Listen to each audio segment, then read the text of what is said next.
Hello बच्चों, बहुत बहुत नमस्कार। स्वागत है आप सभी का आज के लेक्चर में। क्या मेरी आवाज आप तक पहुंच रही है? करोड़ों की संख्या में बच्चे जुड़ चुके हैं। तो आज हम लोग क्या पढ़ने वाले हैं देखते हैं। कमेंट नहीं आ रहा है, कोई जवाब बता दो। क्या मैं सुनाई दिखाई दे रहा हूं? बहुत बहुत नमस्कार बेटा। कौन कौन जुड़ चुका है? रिंकी, मिंकी, पिंकी और सब लोग जुड़ चुके हैं। चलिए शुरू करते हैं। तो आज हम लोग 3D मॉडल देखेंगे और केमिस्ट्री पढ़ेंगे। क्या आप तैयार हैं? कौन? क्या मैम ही तो तुम्हारा मास्टर हूं और कौन आएगा? हैं? मैं केमिस्ट्री, हमारा तुम्हारा, मैं तुम और हमारी केमिस्ट्री। मैं और मेरे बैच के सारे बच्चे आज केमिस्ट्री पढ़ेंगे। मैं और मेरे बैच के सारे बच्चे आज केमिस्ट्री पढ़ेंगे। देखो ये कुछ है, अब ये क्या है तुम ही बताओगे यार। चलिए अरे केमिस्ट्री पढ़ेंगे ना यार, हल्के में ले रहा है तू। आ जाइए सर, पढ़ा दो यार। हेलो बच्चों, बहुत बहुत नमस्कार। स्वागत है सभी लोगों का आज के लेक्चर में। क्या मेरी आवाज आ रही है? क्या एमआर सर आपको दिखाई दे रहे हैं? जल्दी फटाफट से बताएं। भारी मात्रा में लोग जुड़ चुके आज हमारे साथ। 15.5 लोग जुड़े। बताओ, तुम ऐसा तो घबरा तो नहीं गए थे यार? एक तो मेरा फिजिक्स खराब हो गया, केमिस्ट्री खराब करने भी मास्टर आ गया। ऐसा तो नहीं था भाई? आधे बच्चे ये सोच के घबरा गए, अरे यार एक तो यार फिजिक्स खराब करके बैठा हूं मैं इस मास्टर के चक्कर में, ये केमिस्ट्री क्लास में और घुस गया।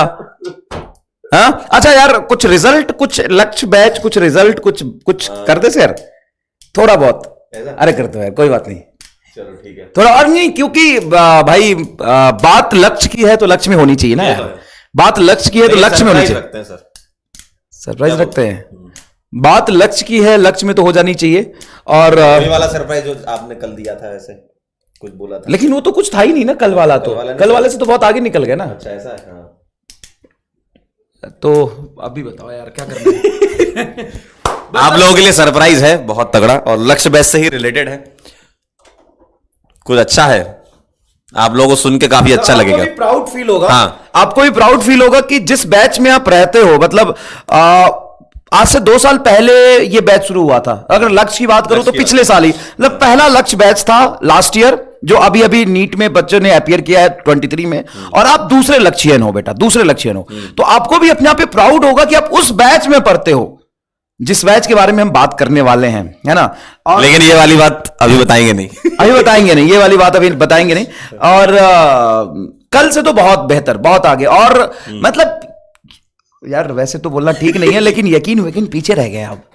मतलब जोरदार, धमाकेदार, धुआंधार। मतलब खुद पे मुझे गर्व महसूस हो रहा है, मुझे हो रहा है खुद पे कि मैं इस बैच का पार्ट था। सही बात है। और उन बच्चों के साथ एसोसिएटेड था और पूरे 2 साल पढ़े हैं बच्चे। और उन बच्चे मतलब जेन्युइन ऑनलाइन का रिजल्ट है। बिल्कुल। और भाई उसको ये भी याद है कि कौन सा लेक्चर कितने घंटे का हुआ था। मतलब ये बड़ी सरप्राइजिंग बात है। तो ठीक है बेटा, जल्दी मिलेंगे। ठीक है।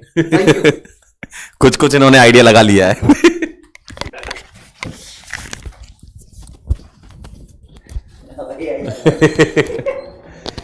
हेलो हेलो हेलो, चलिए भाई पढ़ाने नहीं देंगे लेकिन अब तो शुरू करते हैं। नहीं हम तो पढ़ा देते हैं ना, हम तो पढ़ा देते हैं। चलो शुरू करते हैं। तो हम क्या करने वाले थे आज? सॉलिड स्टेट का हमारा लेक्चर है और आज ये सारे मॉडल्स आपको भेज दिए जाएंगे और हम दिखाएंगे भी, इनके बारे में बताएंगे आपको। तो स्वागत करते हैं लेक्चर नंबर 4 में। आज हम पढ़ेंगे close packing in 1D 2D and 3D। Sir close packing से क्या मतलब है, जरा ध्यान से सुनिएगा। क्लोज पैकिंग का मतलब होता है एटम्स का ऐसा अरेंजमेंट जिससे यूनिट सेल निकल कर आए। एटम्स का ऐसा अरेंजमेंट जिससे यूनिट सेल निकल के आए। जैसे मान लो आपके पास 50-100 गेंदे हैं, 50-100 बॉल है, ठीक है।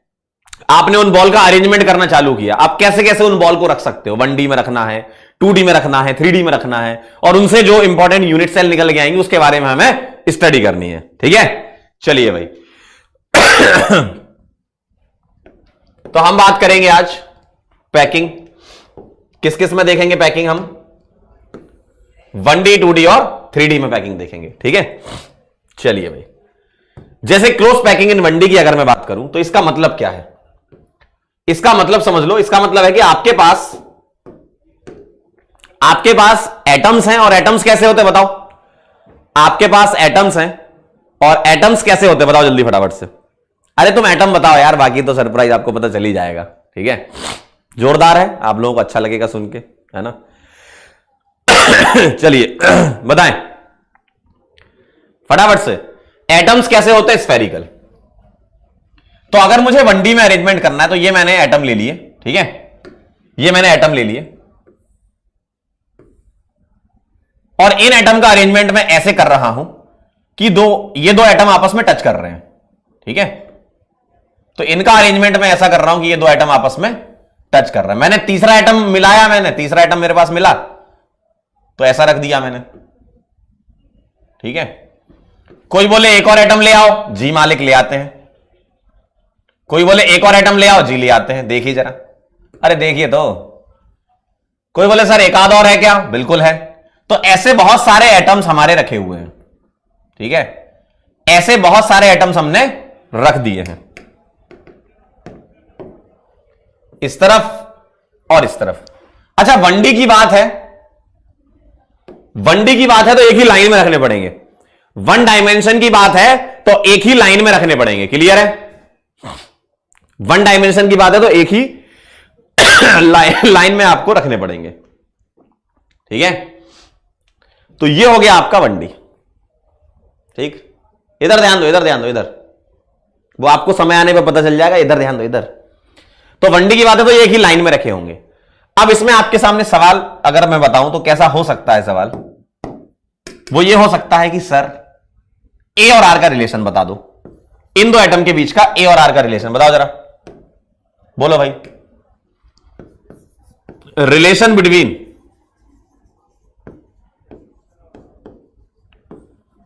ए एंड आर। सर ए और आर के रिलेशन का मतलब क्या है? अगर मैं यहां पर दो एटम को पकड़ लूं जो टच कर रहे हैं आपस में, और इनके बीच की डिस्टेंस में ए बोल देता हूं, ठीक है। यहां पर इसका मतलब क्या है ए और आर का, इनके बीच की डिस्टेंस में क्या बोल देता हूं, यहां से यहां तक की डिस्टेंस को मैं ए बोल देता हूं। तो ये आर और ये आर, तो 2r इज इक्वल टू क्या हो जाएगा, ए। अगर मैं ये लिखूं तो ऐसा बोल सकता हूं। अगर मैं किसी पर्टिकुलर एटम की कोऑर्डिनेशन नंबर निकालना चाहूं, अब एक बच्चा कह रहा है कि सर 10r लिख दो।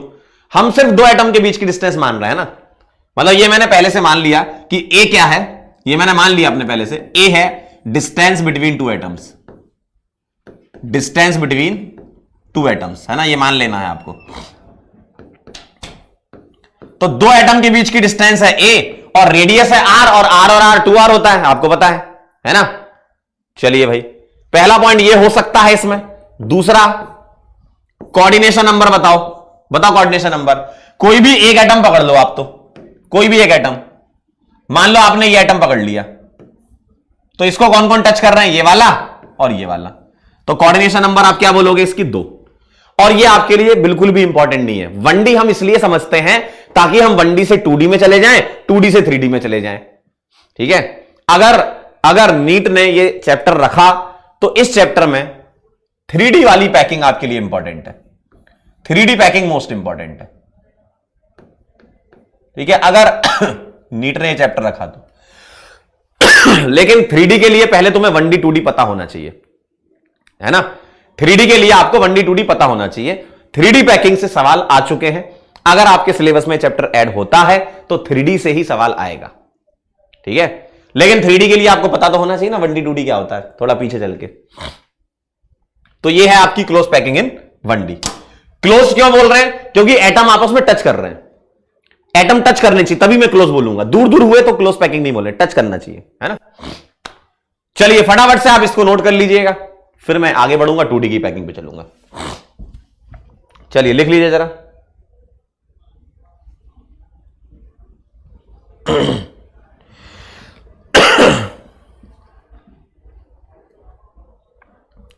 और जिन बच्चों के बोर्ड में ये चैप्टर है, अगर है तो भी उनके लिए 3D इंपॉर्टेंट है, कोई भी बोर्ड हो, लेकिन फिर भी हम 1D 2D जरूर देखेंगे,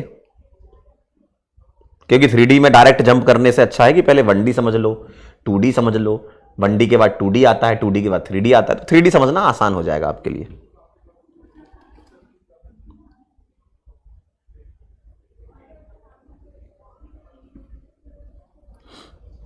क्लोज पैकिंग का मतलब, और अगर डिटेल में समझना चाहो तो क्लोज पैकिंग का मतलब होता है एटम का अरेंजमेंट, और एटम टच करने चाहिए, है ना।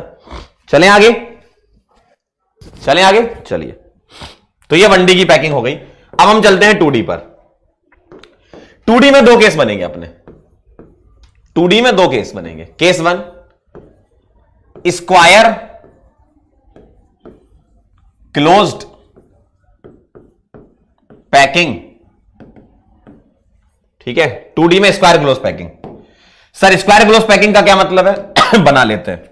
अब 2D में जाने के लिए 1D तो बनाना पड़ेगा, तो पहले 1D की क्लोज पैकिंग बना लो। तो सर 1D की क्लोज पैकिंग ऐसी दिखेगी, देखिएगा जरा ध्यान से। 1D आपको ऐसा दिखेगा। और अब मैं क्या करूंगा, इसको बोलूंगा लेयर ए। मैं इसको बोल रहा हूं लेयर ए, मतलब मैंने क्या करा, बहुत सारे एटम रख दिए, इसको बोलूंगा लेयर ए। और ये इधर भी आगे बढ़ रहे हैं, इधर भी आगे बढ़ रहे हैं, ठीक है। अब मैं क्या कर रहा हूं, इसी के नीचे सेम यही लेयर रिपीट कर रहा हूं, जिसको अगेन मैं बोलूंगा लेयर ए,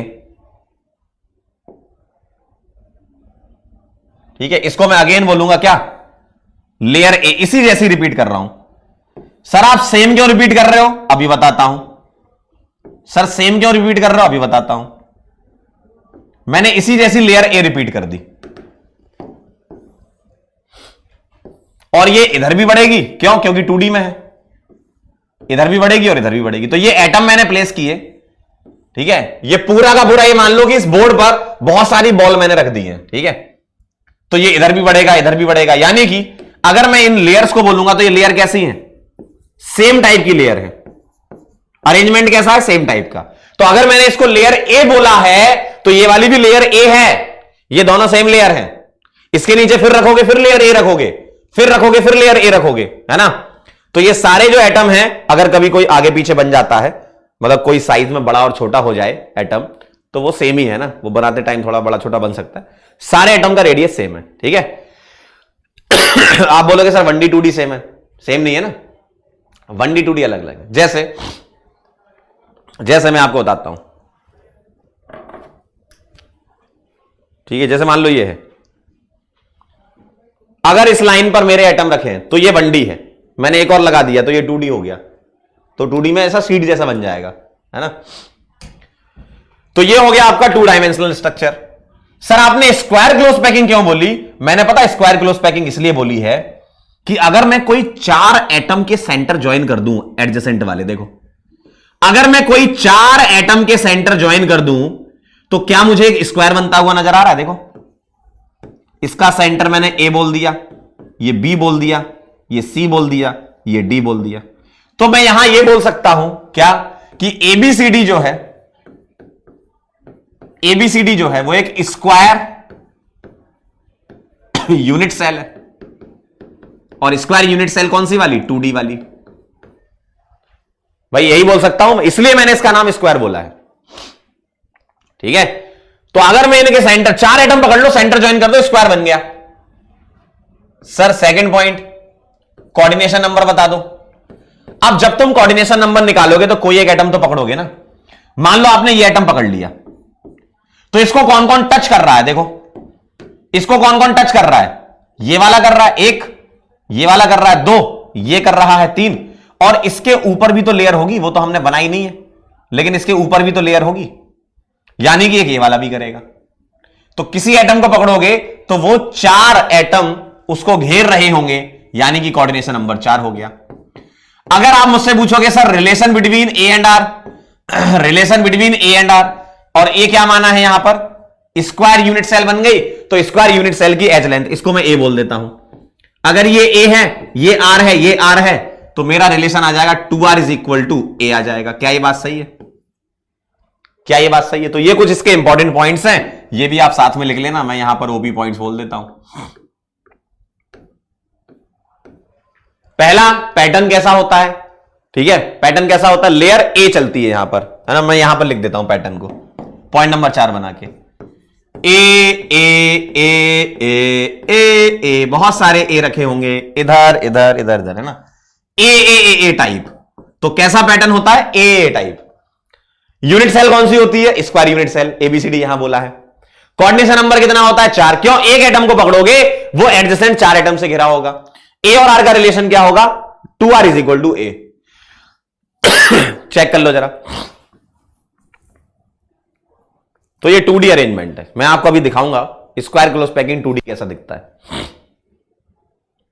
पहले आप इसको बनाओ, तब आपको समझ में आएगा जब मैं इसका 3D मॉडल आपको दिखाऊंगा। पहले इसको बनाओ, लेकिन बनाओगे तो अच्छा लगेगा आपको। बनाओ आराम से इसको, कॉपी में बनाओ।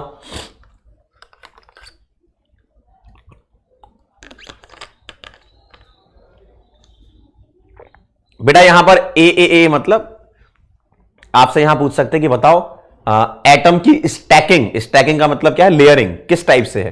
तो आप बोलोगे ए टाइप की।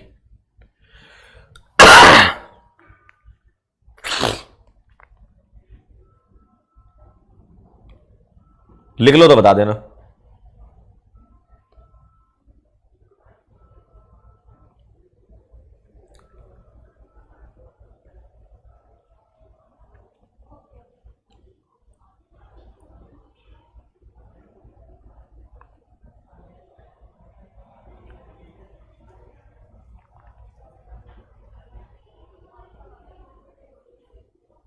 लिख लो तो बता देना।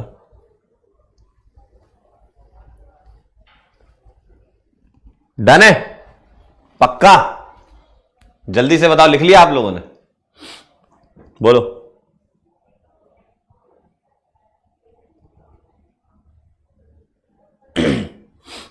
पक्का? चलो अब आप देखना जरा, मैं आपको सेंड भी कर देता हूं।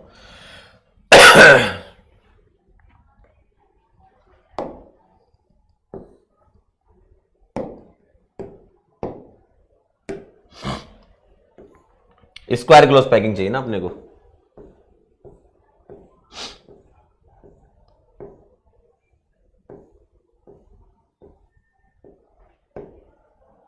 ये है, देखो।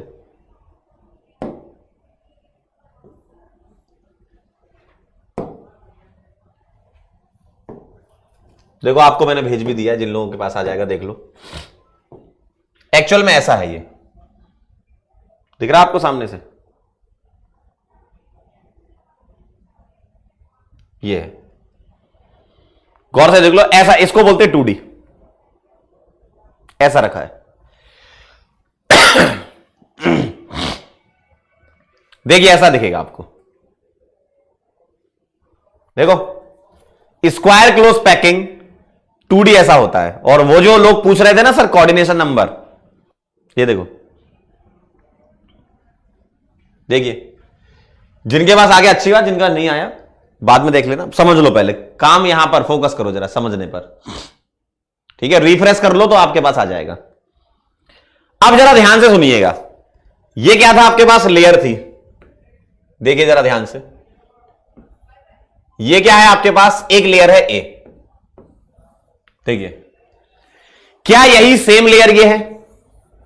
देखिए, क्या यही सेम लेयर ये है? यानी कि ऐसी बहुत सारी लेयर बनती जाएंगी, ऐसी बहुत सारी लेयर बनती जाएंगी। देखो, रिफ्रेश कर लो, आ जाएगा। ऐसी बहुत सारी लेयर बनती जाएंगी, चेक कर लें जरा।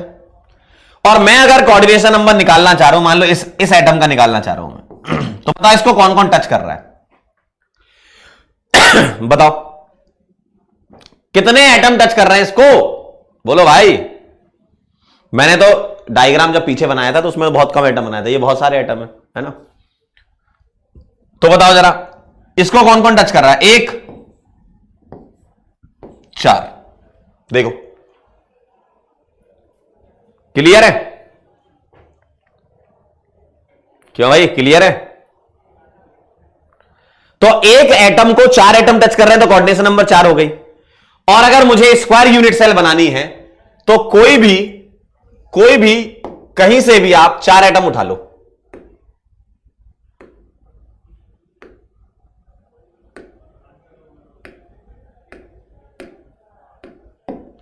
देखो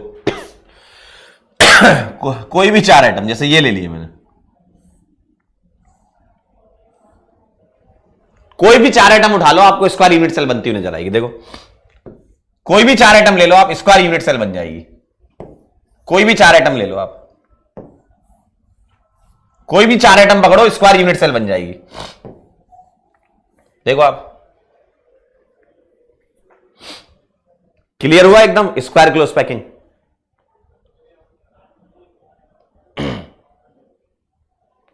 क्लियर हुआ एकदम क्लियर, ठीक है।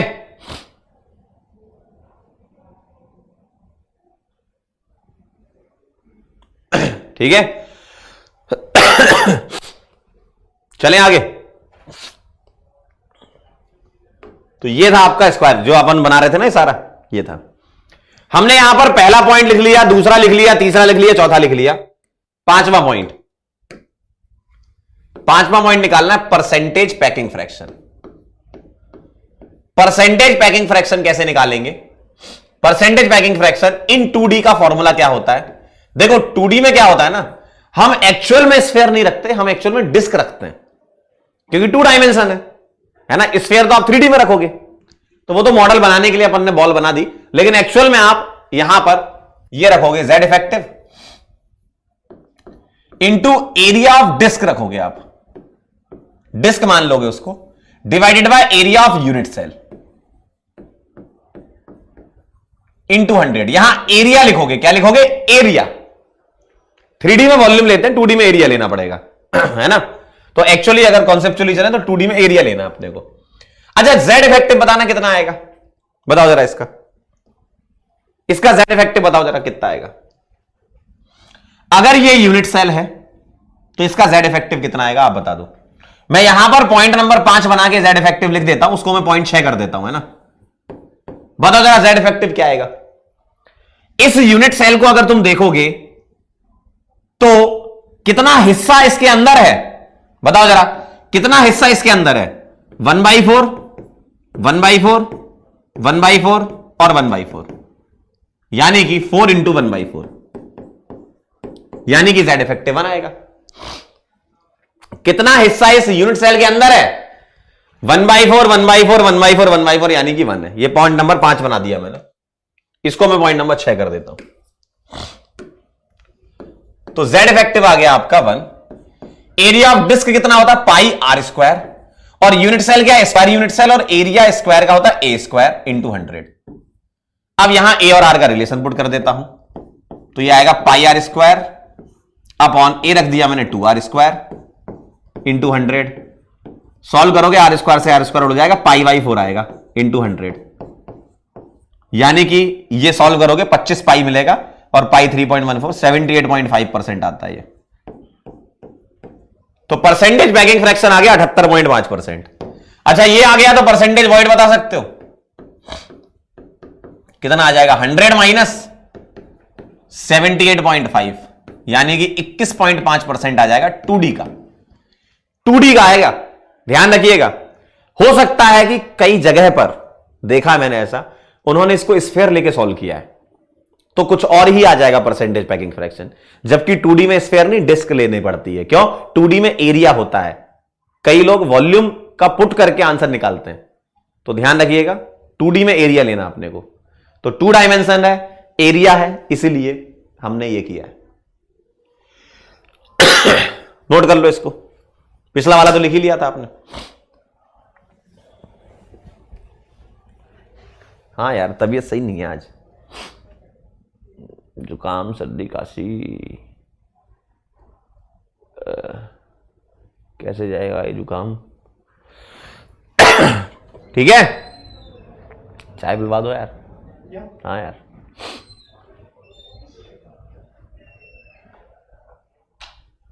लिख लो तो बता देना बेटा। बेटा सरप्राइज है, ऐसे थोड़ी मिलता है। सरप्राइज मतलब होता है सरप्राइज।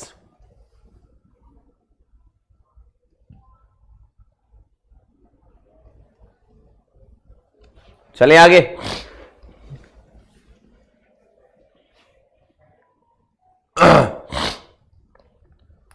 काढ़ा पी ले, काढ़ा। ठीक है, काढ़ा मंगाते हैं अभी अपन।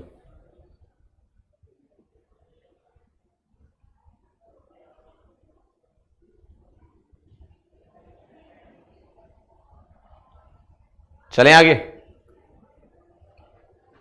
चलिए।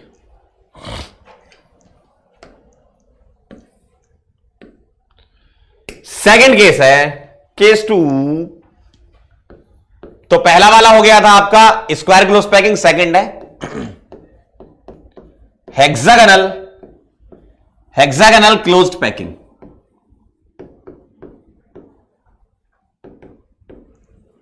कहां पर? इन 2D। ठीक है, स्क्वायर क्लोज पैकिंग थी आपकी 2D में और हेक्सागोनल क्लोज पैकिंग 2D में। ठीक है, कैसी पैकिंग दिखती है? एक काम करता हूं मैं, पहले आपको 3D मॉडल दिखा देता हूं तो आपको अंडरस्टैंडिंग बन जाएगी, फिर अपन बना लेंगे डायग्राम, है ना। तो हेक्सागोनल क्लोज पैकिंग 2D का डायग्राम देखें जरा।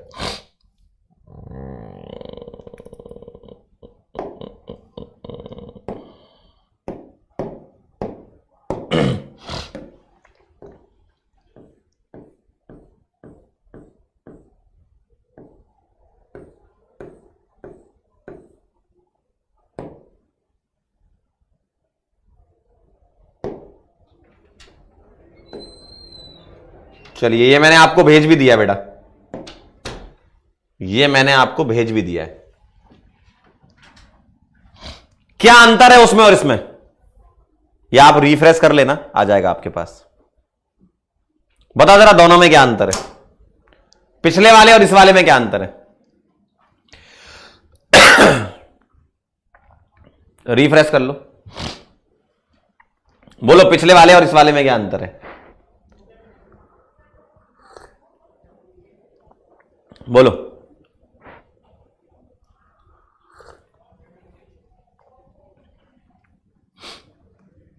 क्या अंतर है दोनों में? अच्छा, अब तो कोऑर्डिनेशन नंबर भी बताने लगे हो, हैं? वाह बढ़िया। कह रहे उसमें स्क्वायर था, इसमें हेक्सागन है। अरे पगले,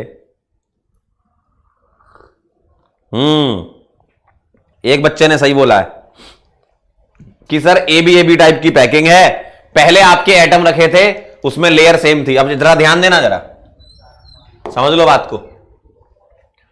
अगर मैं इसको बोलता हूं लेयर ए, अगर मैं इसको लेयर ए बोलता हूं तो ये वाली हो जाएगी आपकी लेयर बी। क्या ये बात सही है? अगर ये लेयर ए है तो ये वाली ऐसी नहीं है, दूसरी लेयर पहली लेयर जैसी नहीं है, वो अलग है। देखो, आप खुद ही देख लो ना, आंखों से दिख रहा है। इन दोनों के बीच में रखा है ये वाली, ये एटम। लेकिन हां, तीसरी वाली लेयर पहली वाली लेयर जैसी है और चौथी वाली लेयर दूसरी वाली लेयर जैसी है। देख लो, आप ध्यान से देख लो, ध्यान से देख लो आप। सही है? क्लियर है? समझ गया ना? आगे चलूं? अच्छा, कोऑर्डिनेशन नंबर भी यही बता दो, बाकी तो अपन सारा लिख लेंगे। अगर मैं ये एटम पकड़ता हूं, कौन कौन घेर रहे हैं इसको? 1 2 3 4 5 6 एटम घेर रहे हैं। बहुत बढ़िया हो गया तो, यानी कि कोऑर्डिनेशन नंबर 6 है। जेड इफेक्टिव बता दो इसका, अगर मैं इसके सेंटर को ज्वाइन करा दूं, बोलो, ऐसा दिखेगा? अगर मैं इसके सेंटर ज्वाइन करा दूं, जेड इफेक्टिव आ जाएगा आपका, ये पूरा का पूरा एक बीच वाला, जी हां, प्लस ये कितना हिस्सा है? 1/3 है। क्यों? अगर मैं इसको ऐसे लाइन खींच दूं एक, तो ये 1/3, ये 1/3 और ये वाला भी 1/3 है, तो ये 1/3 है इससे। सही है ना? 1/3, ये 1/3, ये 1/3, ये 1/3 हिस्सा है, ये 1/3 है और ये 1/3 है। तो इस यूनिट सेल के अंदर 1/3 1/3 1/3 1/3 1/3 1/3 कितने कितने? 6 हैं। 1/3, यानी कि जेड इफेक्टिव 3 आएगा। दिख रहा है आपको? अब सारा काम हो चुका है। एज लेंथ अगर इसकी यहां से यहां तक की ए है तो ये आर होगा, ये आर होगा, तो R plus R is equal to A. तो 2r इज इक्वल टू ए हो जाएगा। देखो सारी चीजें तुमने निकाल ली, सारी चीजें तुमने निकाल ली। क्लियर है ना? तो अब यही सारी चीजें अपन लिख लेते हैं वहां पे। पहले मैं एक छोटी सी हेक्सागन वाली बना देता हूं ताकि आपको क्लियर समझ में आ जाए। लेयर तो आप समझ ही गए हो कैसी लेयर है।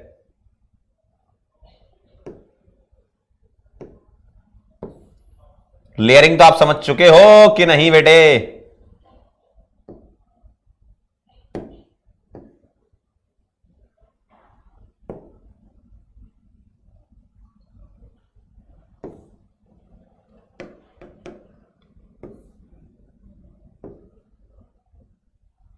समझे कि नहीं लेयर? जी सर समझ गया, चमक गया। हाँ,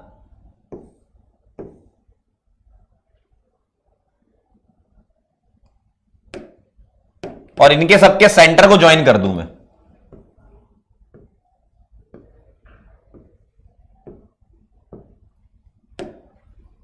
तो ये एक यूनिट सेल बन रही है आपकी, जिसको बोलूंगा क्या? Hexagonal unit cell. कौन सी वाली? 2D वाली। एक सेंटर यहां भी है, लेकिन अपन ये सेंटर ज्वाइन करेंगे तो हेक्सागन बनेगा।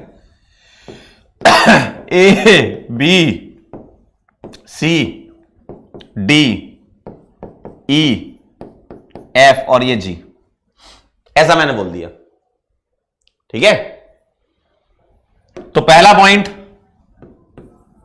यूनिट सेल कौन सी है आपकी? पहले मैं लेयरिंग लिख देता हूं। अगर मैं इसको लेयर ए बोलता हूं तो ये क्या हो जाएगी? Layer B. अलग टाइप की लेयर है ये, सेम नहीं है भाई, इन दोनों के बीच में रखिए ये अगेन लेयर ए हो जाएगी। तो कैसा हो गया ये?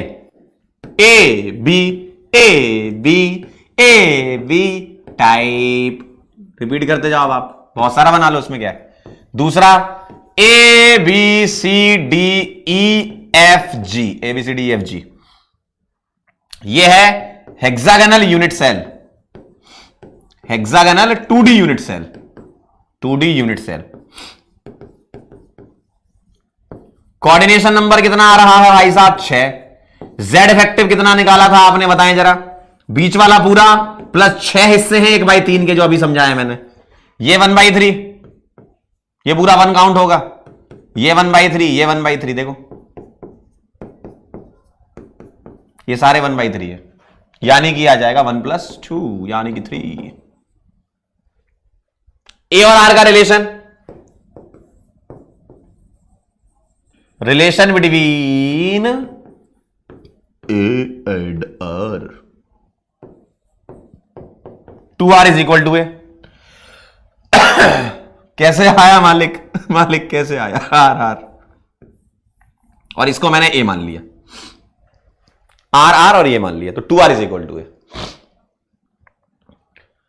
मॉडल आपने देख लिया होगा ना, तो चमक गया होगा एकदम, है ना?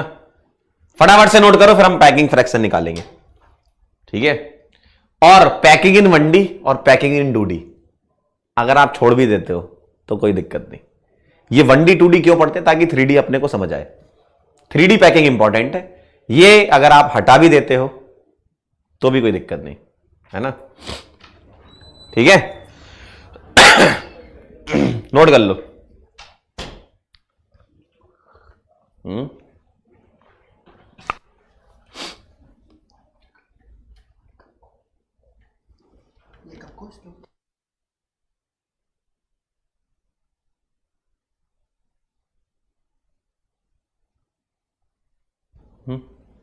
नहीं गिरेगी पक्का? फैल जाएगी चाय? नहीं फैलेगी, ठंडी है चाय। डायग्राम बना रहे थे ना, सो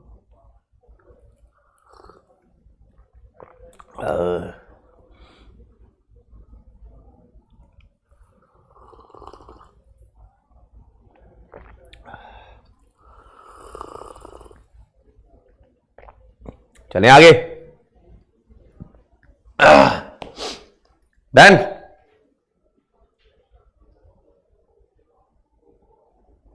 चले, चलो बहुत बढ़िया, बहुत बढ़िया, वेरी नाइस। इधर ध्यान दीजिए। हाँ भाई, पैकिंग फ्रैक्शन निकाल लेते हैं। 5 हो गया point. Point number 6, percentage packing fraction क्या आएगा भाई? Z effective. अब देखो ये तो वो है 2D है ना, area of disc divided by area of unit cell into 100। सही है, सही है। चलिए देखें जरा। जेड इफेक्टिव 3 आया था, डिस्क का एरिया कितना पाई आर स्क्वायर, और यूनिट सेल तो आपकी वो है ना हेक्सागोनल। तो बचपन में आपने फॉर्मूला पढ़ा था एरिया ऑफ हेक्सागन का, याद करो जरा। एरिया ऑफ हेक्सागन आपने पढ़ा था एग्जाम में, स्कूल में आपके आया था, और आपको नंबर आए थे पूरे में से पूरे, और घर वालों को लगा था कि अच्छा इसके पूरे नंबर आ रहे तो इसको तैयारी करवा देते हैं। फिर पता चला तुम्हें जो 12th में आ गया कि यार क्या हो गया तुमसे ये, है ना। √3/4 a स्क्वायर। एक तो जो छोटी वाली क्लास है ना उसमें पूरे नंबर आते हैं, और जैसे ही हम 11वीं क्लास में आते हैं तो हमें समझ में आ जाता है, घर वाले नहीं समझ पाते ये, है ना। ठीक है। तो ये धोखा हो जाता है तुम लोगों के साथ। √3/4 सॉरी a³ नहीं a स्क्वायर। देखो कहां चले गए भाई। √3/4 a स्क्वायर है ना, और मल्टीप्लाई कर दो इसमें 6 से। सर ये कैसे निकाला, याद करो बचपन में। इस ट्रायंगल का एरिया तुम्हें पता है, ऐसे 6 ट्रायंगल बन रहे होंगे। बचपन की मैथ से याद आ रही है कुछ? 1 ट्रायंगल, 2 ट्रायंगल, 3, 4, 5 और 6। सही बात है। चलिए आगे चलते हैं। तो मैं लिखूंगा 6 into √3/4 a square into 100। a is equal to 2 बार पुट कर दो। अच्छा इससे उड़ा दें 2, और 2 से ये उड़ा दें 2 बार 2, ये 2 ऊपर जाएगा तो 2 पाई r स्क्वायर अपॉन √3, और a को रख दिया मैंने 2r का whole square into 100। r square उड़ा दो तो ये बचेगा pi 2 pi upon 4√3, r square उड़ जाएगा इंटू 100। 2 से उड़ गया ये पाई बाई 2√3 इंटू 100। चेक कर ले जरा, पाई बाई 2√3 इंटू 100। ये लगभग 91% के आसपास आता है। तो परसेंटेज वॉइड कितना हो जाएगा? पॉइंट नंबर 7, 100 माइनस 91 यानी कि 9%। और इससे तुम ये पता लगा सकते हो कि कौन सी पैकिंग इफेक्टिव है। तो इफेक्टिव पैकिंग बताओ जरा कौन सी है? इफेक्टिव पैकिंग आपको बतानी है कौन सी है। HCP 2D या SCP 2D, मतलब स्क्वायर क्लोज पैकिंग है या हेक्सागन है? कौन सा ज्यादा स्टेबल लैटिस होगा? बताओ, बोलो बोलो।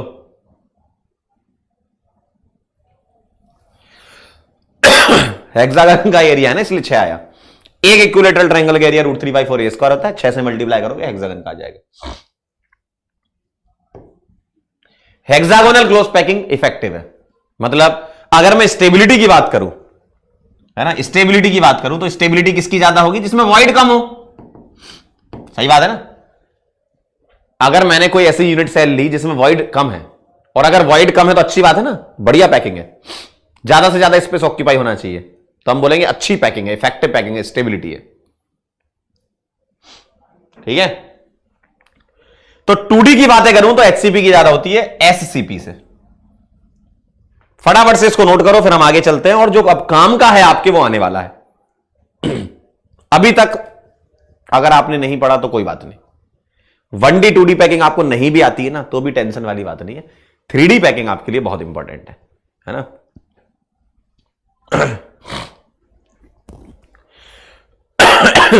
बेटा ये 2 ऊपर चला गया ना, यहां से नीचे से 2 ऊपर जाएगा। आप अपने हिसाब से कैलकुलेशन कर सकते हो ना, 2 ऊपर चला जाएगा। ठीक है।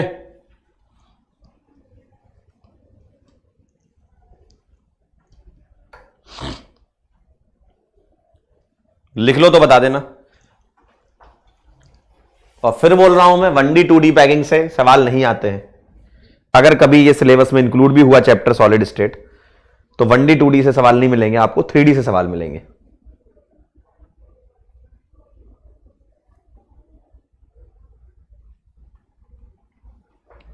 लेकिन सर ये पढ़ा क्यों हमने इसलिए पढ़ा ताकि हमें 3D समझ में आए, नहीं तो हम 3D बोलते तो आप बोलते सर 2D 1D क्या होता है, इसलिए हमने पूरा ही ले लिया 1D 2D 3D।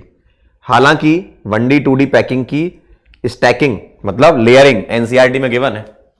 1D packing क्या होती है, 2D क्या होती है, ये एनसीईआरटी में गिवन है। लेकिन आज तक सवाल उससे नहीं आया है। चलें आगे, चलिए आप जरा फोकस करिएगा 3D पैकिंग पर। 3D पैकिंग की अगर मैं बात करूं तो इसमें 2 केस हैं, मतलब 3 केस हैं, एक एक करके डिस्कस करेंगे। Case 1, square closed packing 3D। आप देखो जरा, आप बोलोगे सर स्क्वायर क्लोज्ड पैकिंग तो हम पढ़ चुके हैं। जी हां, आप 2D में पढ़ चुके हो, अब हम 3D की बात कर रहे हैं। स्क्वायर क्लोज्ड पैकिंग 3D की बात कर रहे हैं हम। किसकी बात कर रहे हैं, 3D की। तो स्क्वायर क्लोज्ड पैकिंग 3D कैसी होती है, पहले मैं आपको 3D मॉडल दिखाता हूं और फिर तो हम सारा चीजें बना ही लेंगे तो अच्छा लगेगा आपको।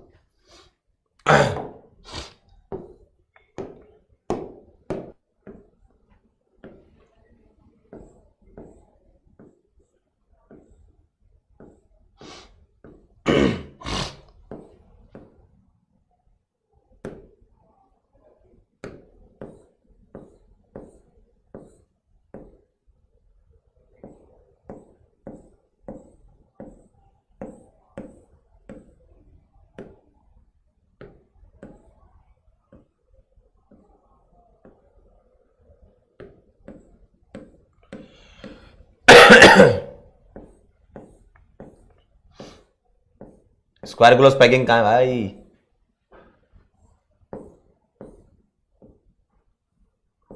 स्क्वायर क्लोज पैकिंग किधर गया तू भाई, किधर गया?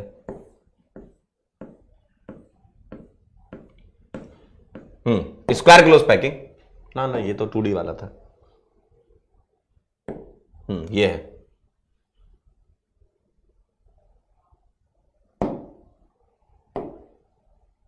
चलिए आपके पास आ जाएगा, आप रिफ्रेश कर लेना।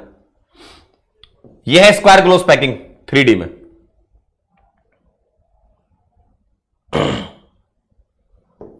आप बोलोगे सर ये तो हमने देख रखा है। जी हां बिल्कुल, जी हां देख रखा आपने।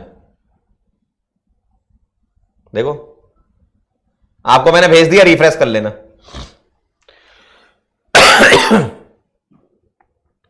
अर्जुन एकदम सही कह रहे हो तुम, अर्जुन आहूजा जी आप एकदम सही कह रहे हैं। अरे यही है स्क्वायर क्लोज पैकिंग। आप बोलोगे सर ये तो पीसीसी है, प्रिमिटिव क्यूबिक यूनिट सेल। आप बोलोगे सर सिंपल क्यूबिक। जी हां यही है, अरे यही है भाई। आप देखो 3D में बनाना है ना, तो स्क्वायर क्लोज पैकिंग 3D अगर बनाना है तो तुम्हें स्क्वायर क्लोज पैकिंग 2D से चलना पड़ेगा। उस पर्टिकुलर 2D के ऊपर लेयर रखनी पड़ेगी। जैसे मान लो 2D आपने यहां बनाया, इसके ऊपर एक लेयर और चिपका दो तो ये 3D हो गया, है ना। यानी कि सर ओहो अब तो हमें कुछ करना भी नहीं है, बस डायग्राम बनाना। जी हां, तो मैं बना रहा हूं स्क्वायर क्लोज पैकिंग 3D। कहां से स्क्वायर क्लोज पैकिंग 2D से। तो पहले मैं 2D बनाऊंगा, तभी तो मैंने 2D आपको पढ़ाया है। पहले मैं आपके सामने 2D बनाऊंगा। ये हो गया मालिक 2D। देखो क्या यही स्क्वायर क्लोज पैकिंग 2D बोलूंगा मैं?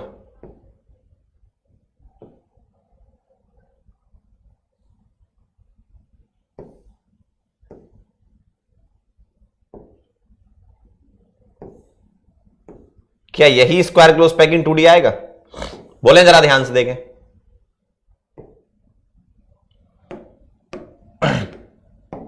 यही है आपका स्क्वायर क्लोज पैकिंग 2D, सही बात है। अब मैं क्या कर रहा हूं, ध्यान सुनिएगा। अब मैं इस पूरे को एक लेयर बोल रहा हूं। क्यों? क्योंकि अब तुम 3D में आ गए ना, यानी कि अब ये पूरी एक लेयर हो गई, लेयर ए। पहले क्या होता था, ये एक लेयर होती थी, एक लेयर होती थी। अब ये पूरी एक लेयर हो गई। इसके ऊपर रखोगे, इसके ऊपर एज इट इज इसी को रिपीट कर दो, इसी को आप रिपीट कर दो। इसके ऊपर एज इट इज रिपीट कर दो, एज इट इज। तो ये किस में बना लिया आपने? 3D में। ये किस में बन गया आपका? 3D बन गया। देखो एज इट इज आप इसको रिपीट कर दो।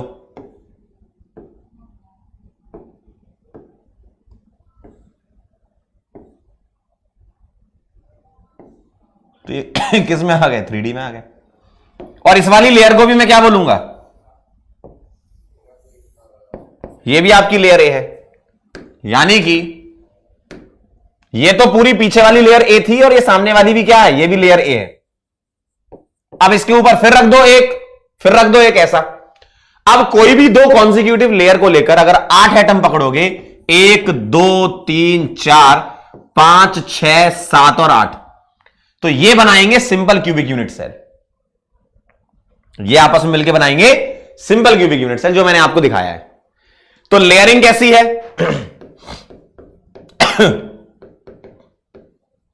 लेयरिंग कैसी है? ए टाइप।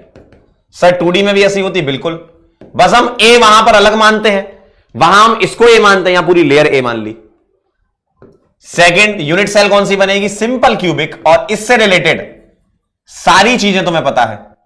तो अभी जो मैंने आपको दिखाया था, ध्यान से सुनिए जरा, अभी जो मैंने आपको दिखाया था, ध्यान से सुनिए जरा। हाँ, ये इससे अच्छा खुल गया ना।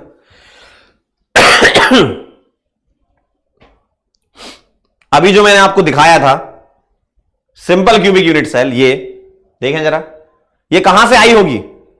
ये कहां से आई होगी? ये देखिए, ये पता है कहां से आई होगी? यहां से।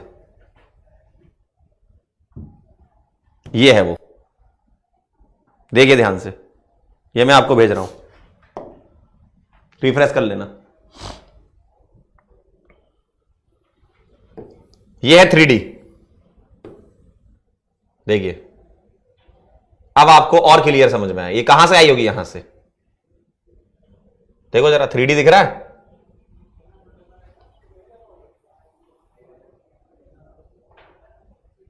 देखिए, ध्यान से देखिए, थोड़ा छोटा कर देता हूं।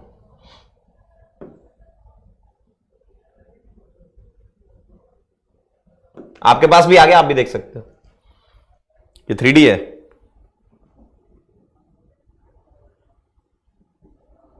ये जो मैं लेयरिंग बता रहा हूं ना, वो पता कैसी लेयरिंग है? ये एक लेयर है, ये ए हो गया, ये ए है, ये वाली लेयर, फिर उसके ऊपर ए रख दिया, फिर एक लेयर है ए, फिर एक लेयर है, ये ऐसी ये लेयर रखी हुई है ना? तो ये सारी की सारी लेयर हैं, और ये कौन सी लेयर है? लेयर ए है। अब मैं कोई भी दो लेयर पकड़ूंगा, रिफ्रेश कर लेना है ना। अब मैं कोई भी दो लेयर पकड़ूंगा, मान लो मैंने ये पकड़ी, ध्यान से सुनना, मैंने ये पकड़ी एक फ्रंट वाली, देखो। अब मैं पहले सामने से दिखाता हूं, मैंने कौन सी लेयर पकड़ी? सपोज मैंने ये वाली ऊपर वाली लेयर पकड़ी, जो आपको अभी दिख रही है ना। तो इसके मैंने 4 एटम पकड़े, 1 2 3 4। अब देखो इसके जस्ट पीछे, देखना, जस्ट पीछे, यानी कि जो सेकंड लेयर है, ये वाली, ये पहली लेयर है, ये दूसरी लेयर है, ये तीसरी है, चौथी है। ए मैं एक बार मार्किंग करके बता देता हूं। ये एक लेयर हो गई, ये दूसरी लेयर हो गई, ये तीसरी लेयर हो गई, ये चौथी लेयर हो गई, और ये पांचवी लेयर हो गई। तो ए ऐसे लिखिए। अब मैं इस वाली लेयर का एक एटम उठा रहा हूं, 1 2 3 4 5 6, और इसके पीछे ये वाला 7, और इसके पीछे ये वाला 8। देखो, ये 8 एटम अगर मैं निकाल लूं बाहर, 8 एटम अगर मैं बाहर निकाल के आपको दे दूं, तो तुमको दिखेगा ऐसा। ये 8 एटम मैंने बाहर निकाले, है ना? ये 8 एटम बाहर निकाले उस लेयर के। क्लियर है? 8 एटम बाहर निकाले, इसका मतलब पीसीसी बनता है, यानी कि simple cubic unit cell. Clear? और सिंपल क्यूबिक की सारी बातें तुम्हें पता है पहले से। सिंपल क्यूबिक की सारी बातें तुम्हें पता है पहले से। क्या ये होता है? सिंपल क्यूबिक यूनिट सेल है। जेड इफेक्टिव कितना होता है? 1 होता है। कोऑर्डिनेशन नंबर कितनी होती है? 8 होती है। याद करो, कोऑर्डिनेशन नंबर, सॉरी 6 होती है, 8 नहीं 6। सिंपल क्यूबिक की 6 होती है ना। कोऑर्डिनेशन नंबर 6 होती, बीसीसी की 8 होती थी, है ना। और relation between A and R, ये तुम्हें पता है, आपने एक टेबल भी बना रखी थी। ये हो जाएगा 2r is equal to A. Percentage packing fraction भी निकाल रखा है आपने 52.4%, और परसेंटेज वॉइड भी निकाल रखा है तुमने 47.6%। ये सब बातें आपको पता है, बस आपको लेयरिंग समझनी थी, समझ चुके हो।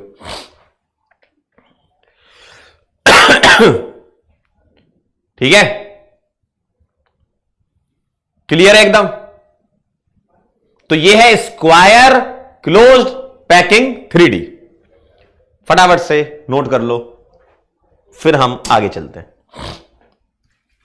फटाफट से लिख लो, सही ना, एकदम बढ़िया समझ में आ जाता है मॉडल से।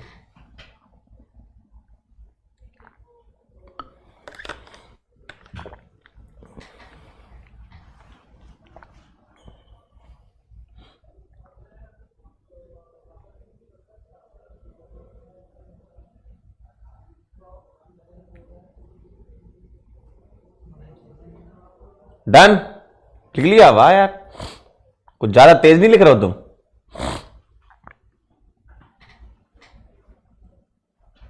अच्छा, डायग्राम तो बना ही नहीं रहे होगे। हाँ,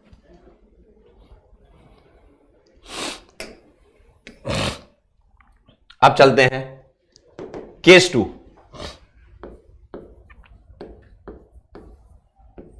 केस 2 है हमारा क्यूबिक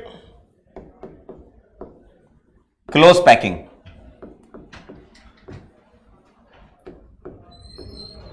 क्यूबिक क्लोज पैकिंग, जिसको हम बोलते हैं CCP, cubic close packing. Second type की है।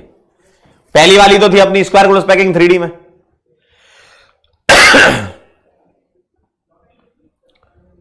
अब है क्यूबिक क्लोज पैकिंग। समझ जाइएगा जरा ध्यान से। क्यूबिक क्लोज पैकिंग देखते हैं अपन। लाओ जरा सर्च कर लें क्यूबिक क्लोज पैकिंग का है।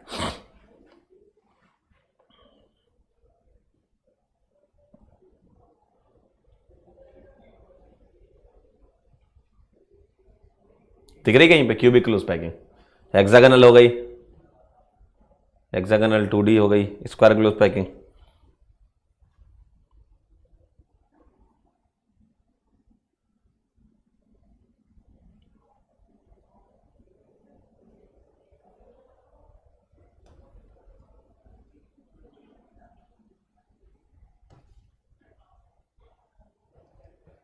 कहीं दिख रही है क्यूबिक क्लोज पैकिंग?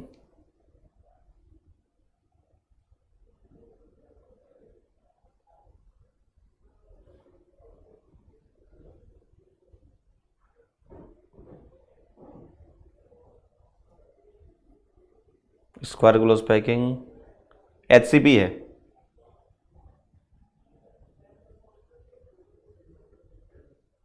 यार एक थी लास्ट टर्न पे दिखाई थी मैंने आपको, कहां गई?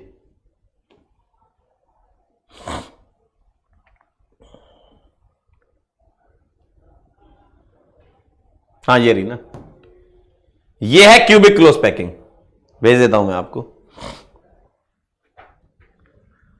ये है क्यूबिक क्लोज पैकिंग, है ना। वो अलग कलर से थी ना, मेरे दिमाग में लाल लाल कलर दिख रहे थे। ये है सर क्यूबिक क्लोज पैकिंग, इसको बोलते हैं क्यूबिक क्लोज पैकिंग। याद करो आप लास्ट टर्न पे लास्ट टर्न पे हमने बात की थी। आप बोलोगे सर ये तो देखा हुआ है। एक्चुअली वो क्यूबिक क्लोज पैकिंग के नाम से नहीं डाला, FCC के नाम से डाला है। हाँ, आप बोलोगे सर ये तो देख रखा हमने। जी हां, जी हां, बिल्कुल सर, ये तो FCC है। अरे बहुत बढ़िया, बहुत बढ़िया। बस हमें यह समझना है कि ये जो एटम है ये कौन कौन से हैं। हमें बस ये समझना है कि सर ये एटम है, ये कौन कौन से एटम है, कैसे बनती होगी ये। हमें यह समझना है कि ये एटम कौन कौन से हैं।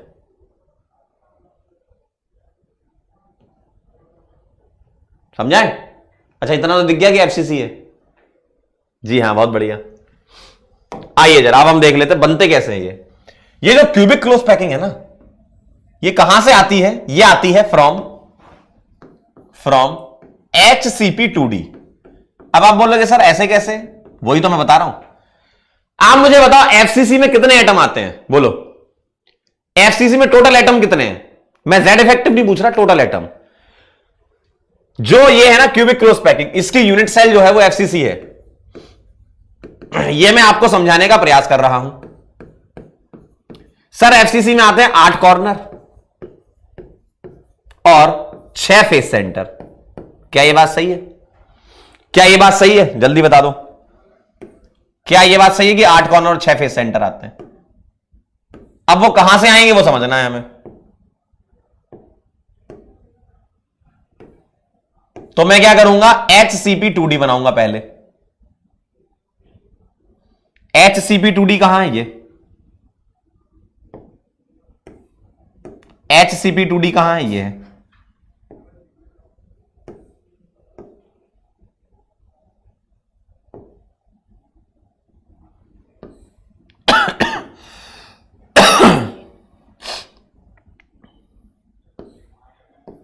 क्या मैं इसको HCP2D बोलूंगा? ऐसा ही हमने बनाया था।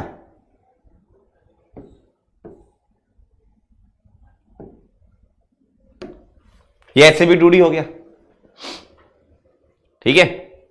HCP मतलब हेक्सागोनल क्लोज पैकिंग 2D। अब हम क्या करते हैं, जरा ध्यान से सुनिएगा। ये जो खाली जगह दिख रही है ना, ये जो खाली जगह दिख रही है, इन जगह पर हम दूसरी लेयर प्लेस करते हैं। मैं बहुत सारे एटम तो नहीं बनाऊंगा क्योंकि काफी गंदा हो जाएगा, मैं बस आपको समझा रहा हूं। क्या ये है आपकी लेयर ए? ये क्या है? लेयर ए। ये पूरी लेयर ए मान ली, ठीक है।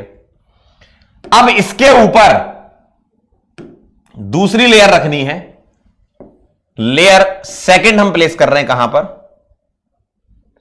लेयर 1 की जो खाली जगह है, इनको वॉइड बोलेंगे हम। लेयर 1 की जो खाली जगह है, यहां पर मैं सेकंड लेयर रख रहा हूं। सेकंड लेयर रख रहा हूं इस तरीके से।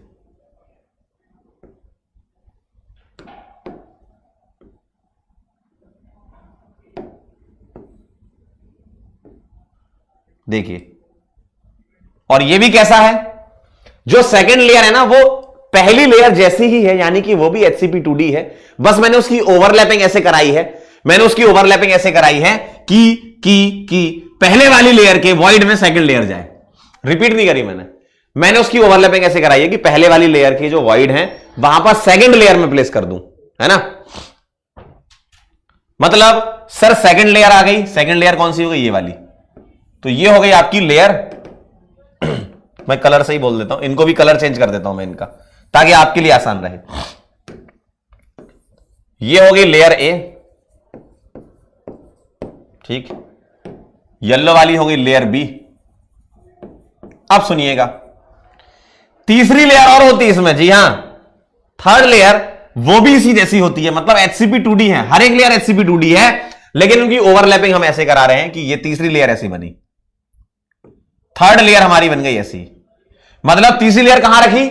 जो पहली और दूसरी लेयर के वॉइड दिख रहे थे, जैसे देखो जरा ध्यान से देखना, ये वाली जगह खाली दिख रही है, ऐसी आपको आगे भी दिखेंगी बहुत सारी। तो अब ऐसे बहुत बड़ा गंदा सा बन जाएगा, मैं बस लेयरिंग समझा रहा हूं। पहली लेयर HCP2D, दूसरी लेयर भी HCP2D, लेकिन उसको ऐसे रखा है कि पहली वाली लेयर के वॉइड में सेकंड लेयर रख दी, और पहली और दूसरी लेयर का जो वॉइड दिख रहा है, खाली जगह दिख रही है ऊपर से, यहां मैंने तीसरी लेयर रख दी। यहां मैंने तीसरी लेयर रख दी, यानी कि यह है आपकी तीसरी लेयर। और सर क्या यह तीसरी लेयर HCP2D है? जी हां, लेयर सी। और मैंने फिर से लेयर रिपीट कर दी। 4 लेयर होती है इसमें, पता है, A B C A। अब जो चौथी लेयर है वो होती है आपकी again layer A, again layer A,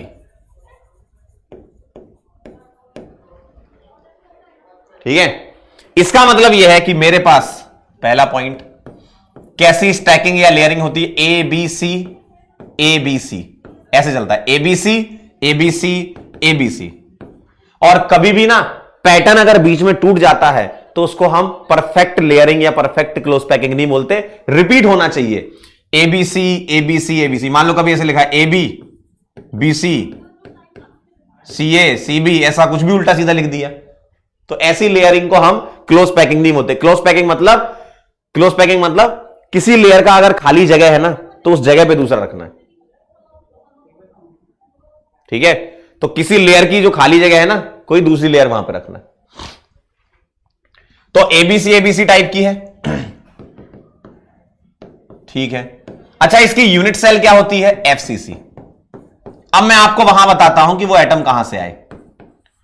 अब अगर इस पूरी लेयर में से मैं 14 एटम निकालूं तो वो एफसीसी बनाते हैं। अब मैं आपको वहां पर बताता हूं एफसीसी यूनिट सेल जो आती है आपकी।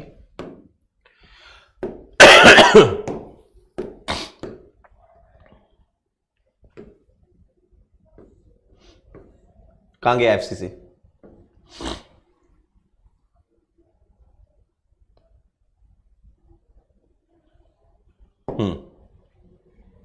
देखें जरा ध्यान से समझना, थोड़ा सा समझने की कोशिश करना।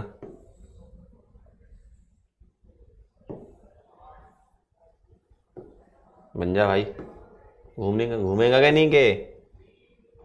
हाँ, ये घूम गया, देखो। अब आप ध्यान समझिएगा थोड़ा सा बस।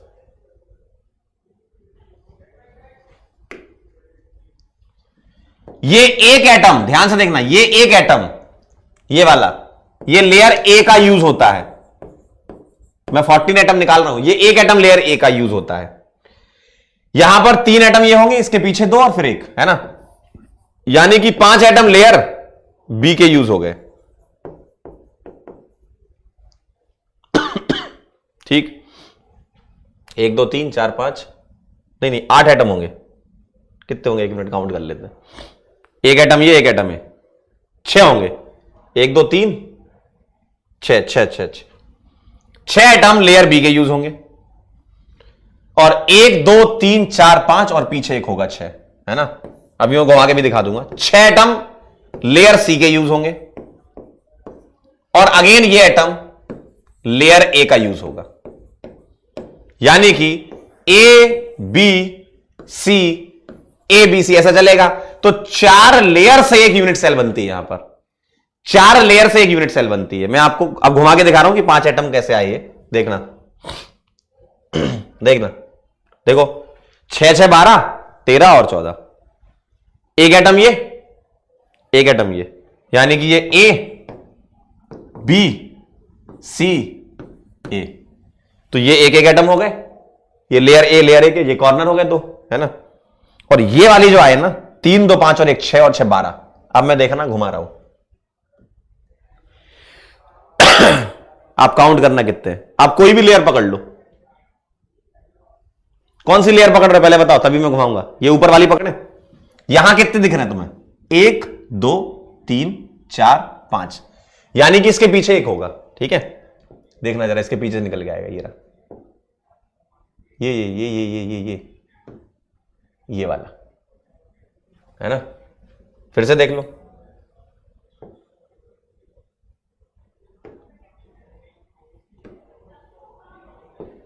देखना 1 2 3, ये एक लेयर है ना। 1 2 3 4 5, पीछे से निकल के आएगा 1। देखो मैं घुमा रहा हूं, ये वाला, ये दिख रहा है मेरे को, ये वाला, ठीक है। तो अगर ये जो तुम्हारी एफसीसी है, अगर इसमें तुम्हें चलना है तो लेयरिंग ऐसे होती है कि एक लेयर का फर्स्ट एटम यूज होता पहली लेयर का 1, सुन लो ध्यान से, पहले वाले का 1, अगली वाली लेयर के 6 एटम यूज होते हैं, फिर उसके अगले वाली के 6 होते हैं, फिर उसके अगली वाली के 1 होते हैं। तो 1 + 6 + 6 + 1, ये 14 आएगा, है ना, ठीक है।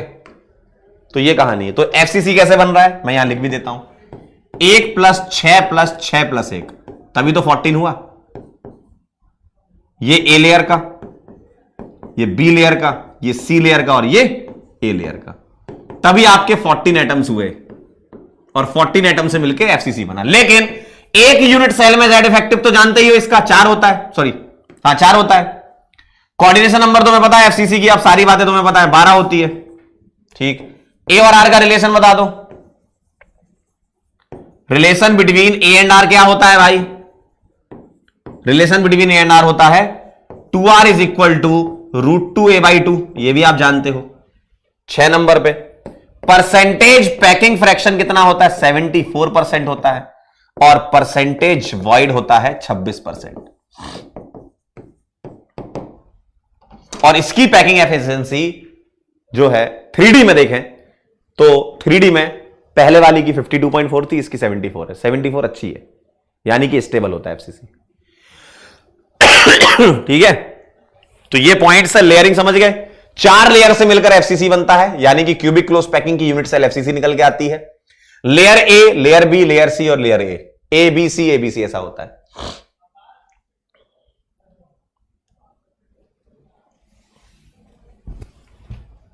एक बच्चा कह रहा है 5 + 4 + 5 क्यों नहीं हुआ?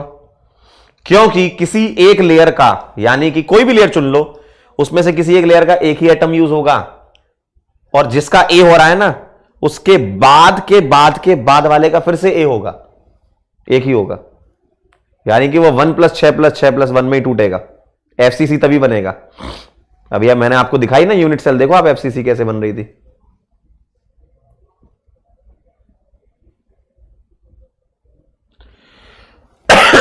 ठीक है, लिख लिया? डायग्राम बनाने की जरूरत नहीं, मैं बस समझाने के लिए बता रहा था कि लेयरिंग कैसे होती है। अगर आपने एफसीसी बना रखा है पहले तो कोई दिक्कत नहीं है ना। चलिए एक तीसरी वाली और लास्ट और बची, इसको और देख लो। केस 3 ये होती है हेक्सागोनल क्लोज पैकिंग 3D। ठीक है, HCP 3D, और ये भी किससे बनती है? From HCP 2D। यानी कि सर ये जो सेकंड वाली और थर्ड वाला केस आपने बताया, ये HCP 2D से ही हम बना रहे हैं। मतलब HCP 2D को इस तरीके से अरेंज किया है और ऐसी यूनिट सेल निकाली है कि एक बार वो FCC बन रही है और एक बार वो HCP बन रही है। तो आपने अभी तक ये वाली यूनिट सेल नहीं देखी है, तो यही मैं आपको दिखाता हूं। जब MR सर आए थे स्टार्टिंग में, तो पीछे यही वाली यूनिट सेल चल रही थी। हेक्सागोनल क्लोज पैकिंग 3D की यूनिट सेल क्या होती है? इसकी यूनिट सेल का नाम यही है, HCP 3D यूनिट सेल, है ना। या कभी कभी 3D नहीं भी लिखते हैं तो भी हम क्या बोल सकते हैं? HCP unit cell. अगर कहीं लिखा है HCP यूनिट सेल, यानी कि वो 3D वाली ही पूछना चाह रहे हैं। पहले मैं यूनिट सेल दिखा देता हूं, फिर मैं अरेंजमेंट बता दूंगा, बड़ा आसान है, ध्यान से देखिएगा। HCP कहीं दिख रही है? HCP 3D ये रहा। रिफ्रेश कर लेना, मैं भेज रहा हूं आपके पास। ये होती है HCP 3D यूनिट सेल।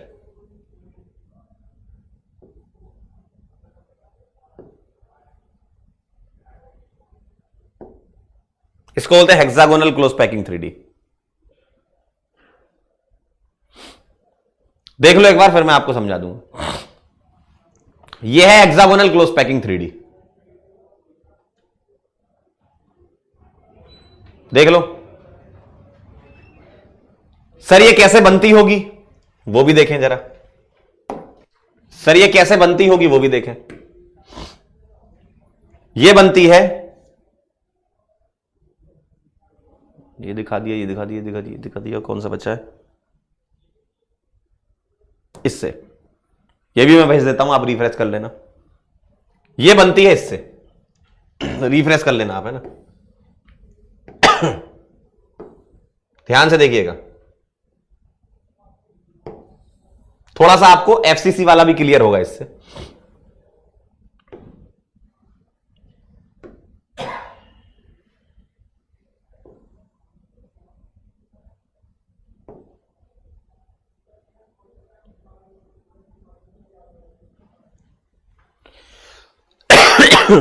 नीचे क्या है?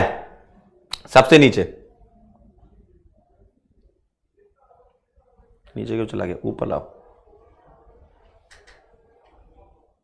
थोड़ा सीधा कर देता हूं, टेढ़ा सा हो गया।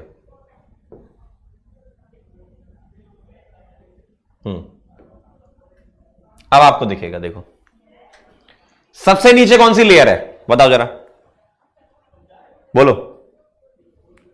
एक्चुअल में पता क्या है, ये बस दो लेयर, ये ए लेयर है, देखो ये ए लेयर है हेक्सागोनल क्लोज पैकिंग 2D, इसके ऊपर ये लेयर बस ऐसे दिखाने के लिए गिरा रहे हैं, एक्चुअल में पूरी ऐसे ओवरलैप करा देते हैं, है ना, वो तो समझाने के लिए, देखो ये पूरी ओवरलैप करा देंगे, यानी कि ये एक लेयर हो गई, ये दूसरी लेयर हो गई। अब इसके ऊपर तीसरी लेयर और होती है, सेम ऐसी ही होती है, वो सेम एज इट इज, है ना। ठीक है, तो ये जो नीचे है ना, ये कौन सी लेयर है, ये वाली लेयर कौन सी है नीचे वाली, ये देखो ये है HCP2D, और सर ये वाली भी तो HCP2D है, जी हां वही है, लेकिन कैसे रखा गया है, जैसी लेयर ए थी वैसी ही दूसरी लेयर ओवरलैप करा दी अपन ने। अब इसके ऊपर फिर से तीसरी लेयर रखते हैं, तो ए बी टाइप का बंदा, ए नहीं है ये, बेटा है HCP2D, लेकिन ये ए टाइप की है, ये HCP2D, ये बी टाइप बोलूंगा, क्यों, क्योंकि जैसी पहली रखी है वैसी दूसरी नहीं है, पहली वाली के वॉइड में दूसरी रख रहे हैं, देखो आप गौर से, ये ए टाइप नहीं है, ए बी है, ए टाइप नहीं है, ममता जी एकदम सही कह रहे हैं आप, ए बी टाइप है।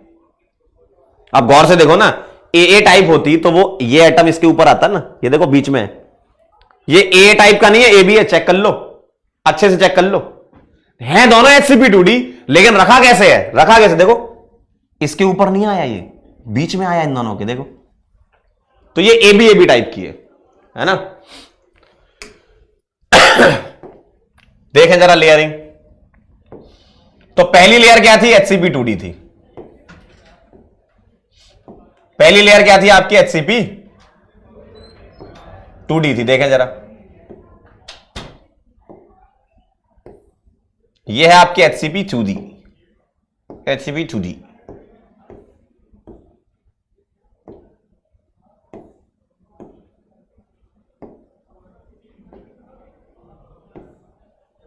अब सेकंड लेयर पता है कहां रख रहे हो, सेकंड लेयर भी HCP2D है, ये मैं लेयर लेयर ए बोल रहा हूं, ये लेयर ए है। अब देखो जरा सेकंड लेयर पता है कहां रखी थी, एज इट इज ऐसी रिपीट नहीं करी, सेकंड लेयर आपने रखी है बेटे इनके वॉइड में। आप बोलोगे सर सेकंड लेयर तो हमने वहां भी यही रखी थी, जी हां। आप पीछे वाला डायग्राम देखो, आप बोलोगे सर यहां तक तो पीछे वाला था, भाई एफसीसी जब आप समझा रहे थे, क्यूबिक यूनिट सेल जब आप समझा रहे थे, तब भी तो ऐसे किया था आपने, जी हां हमने किया था। फिर यहां और वहां अंतर क्या है, बिल्कुल बताएंगे, बिल्कुल बताएंगे, बिल्कुल। देखो ये क्या है, लेयर बी। अब आप बोलोगे सर पीछे चलें, यहां भी तो आपने दो लेयर तक सेम मामला किया था, पहली लेयर वही थी जो यहां है, दूसरी लेयर भी वही है जहां पर हमने यहां रखा है, ए और बी लेयर सेम है। अब देखो जरा क्या अंतर है, अंतर यह है कि तीसरी लेयर जब तीसरी लेयर, थैंक यू अभी से आ गया, तीसरी लेयर जब रखोगे तो तीसरी लेयर होगी पहली लेयर जैसी, वहां पर चौथी लेयर थी, ए बी सी के बाद ही आ रहा था, यहां ए बी के बाद ही आ रहा है ना, तो तीसरी लेयर जो है वो फर्स्ट लेयर जैसी दिखती है, तीसरी लेयर जो है वो फर्स्ट लेयर जैसी दिखती है ना। तो मैं सिर्फ एक बना देता हूं, कोई ये बना दिया मैंने, तो थर्ड लेयर जो है वो फर्स्ट लेयर जैसी है, लेयर ए। तो अगर मैं लेयरिंग की बात करूं, अगर मैं लेयरिंग की बात करूं तो पहली क्या है, ए बी टाइप की, वहां एबीसी था, ए बी टाइप की लेयरिंग है। Second point, hexagonal unit cell, hexagonal unit cell बनेगी, कौन सी, 3D वाली, 3D नहीं भी लिखा है तो हम हेक्सागोनल को 3D मान के चलेंगे। अच्छा हेक्सागोनल यूनिट सेल है तो फिर अब जेड इफेक्टिव ये सब निकालना है, क्यों, पहली बार आपकी जिंदगी में आ रहा है। तो अब हम चलते हैं वहां पर, कहां, हेक्सागोनल यूनिट सेल में।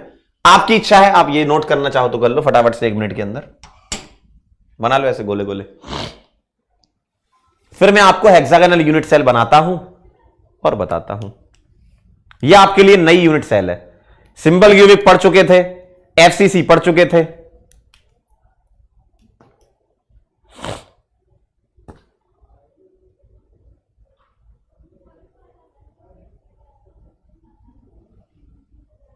सिंपल क्यूबिक और एफसीसी आप पढ़ चुके थे, हेक्सागोनल आपकी नया लिख लिया। वाह यार पक्का। चलो भाई आ जाओ जरा वहां वापस चलते हैं, हेक्सागोनल यूनिट सेल पे चलते हैं, हेक्सागोनल यूनिट सेल पे चलते हैं भाई। ये है। अब मैंने लेयर ए, लेयर बी और लेयर ए, 3 लेयर यूज हुई। वहां पर 4 लेयर यूज होती हैं A B C A FCC में, क्यूबिक क्लोज पैकिंग में। यहां पर 3 लेयर यूज हो रही हैं, यहां पर 3 लेयर यूज हो रही है, ठीक है ना। चलो बताना जरा, यहां 3 लेयर यूज हो रही हैं। आप मुझे बताओ, यहीं पे कैलकुलेट करेंगे अपन, जेड इफेक्टिव बताना कितना आएगा, बोलो जेड इफेक्टिव कितना आएगा, दिमाग लगाओ जरा, बनाओ जरा दिमाग लगाओ। 3 लेयर है, पहले तो इतना समझ में आ गया कि सर ये हो गई आपकी layer A. Sir layer A के कितने एटम लिए अपन ने, 7 एटम लिए। देखो एक घूमेगा भी है ना, 1 2 3 4 5 6 और एक के साथ, लेयर ए के 7 एटम यूज हुए। लेयर बी के अंदर देख रहे हो आप 3, लेयर बी के अंदर 3 है, ये इस यूनिट सेल के अंदर है 3 तो लेयर बी के 3 यूज हुए। और अगेन तीसरी लेयर ए के 7 एटम यूज हुए। देख लो जरा, चेक कर लो, 7 3 7, कई कह रहे हैं 6, पगला गए हो का, साफ साफ दिख रहा है। देखो 1 2 3 1 2 3 4 5 6 7 8 थोड़ी आएंगे गौर से देख लो, 7 3 7, 17 एटम यूज होते हैं एक 3D HCP बनाने में। देख लो आप, 7 3 7 साफ साफ दिख रहे हैं, आप देख लो पहले 17 आइटम यूज हो रहे हैं। फर्स्ट लेयर में 7, सेकंड लेयर के 3, फिर थर्ड लेयर यानी कि फर्स्ट जैसी होती थर्ड, तो ए बी ए होता है, तो ए के साथ बी के 3 और ए के साथ। ये कैसी है, ए बी, और ए बी में सिर्फ ए बी ए यूज होता है यूनिट सेल बनाने में। 7 3 7, क्लियर है एकदम। चलिए जेड इफेक्टिव निकालना तो कैसे निकालोगे मुझे बताओ। अंदर वाले 3 आ जाएंगे पूरे, प्लस फेस सेंटर कितने इसमें, फेस सेंटर देखो, एक ये फेस सेंटर है और एक ये फेस सेंटर है, ये 2 फेस सेंटर है बस। और फेस सेंटर का कितना हिस्सा आएगा, इसके ऊपर अगर यूनिट सेल होगी तो एक ही होगी ना, यानी कि ये फेस सेंटर इसके ऊपर यूनिट सेल से भी शेयर होगा, यानी कि आधा आधा होगा। कितने फेस सेंटर हैं, 2, तो 3 प्लस 2 इंटू 1/2 फेस सेंटर वाले हो गए। प्लस कॉर्नर कितने, कॉर्नर देखो 1 2 3 4 5 6 कॉर्नर है, यहां भी 6 कॉर्नर है, मतलब ऊपर 6 कॉर्नर नीचे 6 कॉर्नर। कितने कॉर्नर हो गए, 12 इंटू हेक्सागन 2D में कितनी शेयरिंग होती थी, 1/3 की, तो हेक्सागन 3D में कितनी हो जाएगी, 1/6 की। कैसे, ध्यान से देखो, एक यूनिट सेल ये हो गई, ठीक, इसके पास में एक यूनिट सेल, उसके पास में एक यूनिट सेल, जैसे मैं आपको इससे बताता हूं ध्यान से देखना। अगर हेक्सागन ऐसा है, ठीक है, तो उसका अगर मैं ये कॉर्नर पकड़ लूं, समझना जरा बात को, मैंने ये कॉर्नर पकड़ लिया तो एक हेक्सागन इधर आ गया और एक हेक्सागन इधर आएगा, भाई एक ये हो गया, एक इधर आ गया, एक हेक्सागन इधर बनेगा। देखो अगर मैं ये कॉर्नर बोलता हूं तो 1 2 3 4 5 6, 1 2 3 4 5 6, 1 2 3 4 5 6, यानी कि इस कॉर्नर को 3 हेक्सागन इसी के प्लेन वाले टच कर रहे होंगे, और ये 3D है, यानी कि इन 3 के ऊपर 3 होंगे, इन 3 के ऊपर 3 होंगे। तो एक कॉर्नर कितने हेक्सागन से शेयर होगा, एक कॉर्नर कितने हेक्सागन से शेयर होगा, 3 ये थे और 3 और आ गए, यानी कि एक कॉर्नर 6 हेक्सागन से शेयर होगा, यानी कि शेयरिंग 1/6 आएगी। देख लो आप, देख लो आप, 3 हेक्सागन तो इसी प्लेन में, 3 इसके ऊपर। भाई अगर हेक्सागन तुम ड्रॉ करो, आप पेपर में ड्रॉ कर लो, हेक्सागन एक पेपर में ड्रॉ कर लो, 2D पेपर तो 2D होता है ना, उसको ड्रॉ कर लो, और 3 उसके ऊपर सोच लो, 3D है तो उसके ऊपर 3 होंगे, है ना।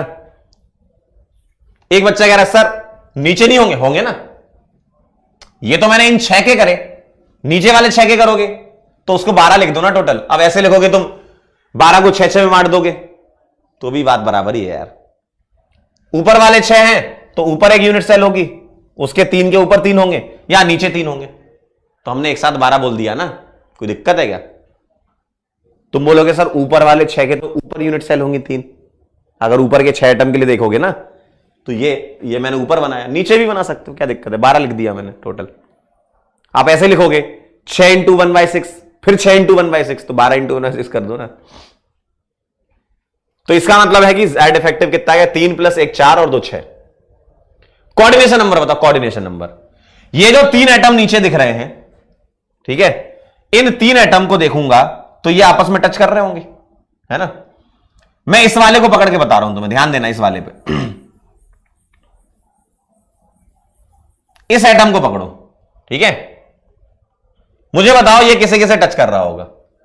1 2 3 4 5 6, 6 तो ये हो गए, 3 ये हो गए, ये वाले 1 2 3, 3 तो ये हो गए ना, और इन 3 के ऊपर 3, क्यों, लेयर तो ऐसी होगी ना, ए बी ऐसी होगी ना।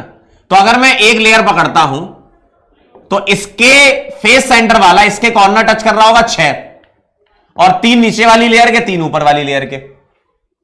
आप खुद से सोच लो, थोड़ा सा दिमाग चलाना पड़ेगा। अगर मैंने ये एटम पकड़ा तो 6 तो ये कॉर्नर वाले इसके टच कर रहे होंगे, और इन 3 के ऊपर रखा है, तभी तो क्लोज पैकिंग बोल रहे हो आप इसको, मतलब तभी तो आपने एटम रखे हैं। यानी कि इसके लिए 6 और 3 9, और ये जो 3 है ना ऊपर भी तो 3 होंगे। हमने तो लेयर सिर्फ 3 उठाई है ना, कोऑर्डिनेशन नंबर के लिए तो हमें ऊपर नीचे सब जगह कंसीडर करना पड़ेगा। ठीक है, तो कितने हो जाएंगे इसके लिए सोचो ना, दिमाग लगाओ। 1 2 3 4 5 6 7 8 9, और ये 3 जो दिख रहे हैं उसके ऊपर 3, 12। ठीक है, तो ये सारी बातें हैं आपकी। लाओ जरा अपन चलते हैं अब वापस। यूनिट सेल तुम्हें पता चल गई, Z इफेक्टिव तुमने निकाल लिया, कितना था, 3 अंदर थे, ठीक है, 2 फेस सेंटर थे और 12 कॉर्नर थे, सबकी शेयरिंग 3D में 1/6। Z इफेक्टिव 6 आ गया। कोऑर्डिनेशन नंबर बता दो जरा, 12 आ गया। इसको मैं ऐसे लिख रहा हूं, 6 + 3 + 3, 6 हो गए कॉर्नर्स, 3 हो गए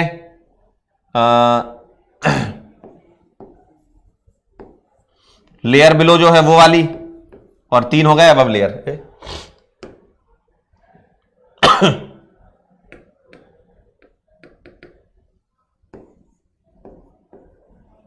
ये 3 बिलो लेयर के और 3 अबव लेयर के।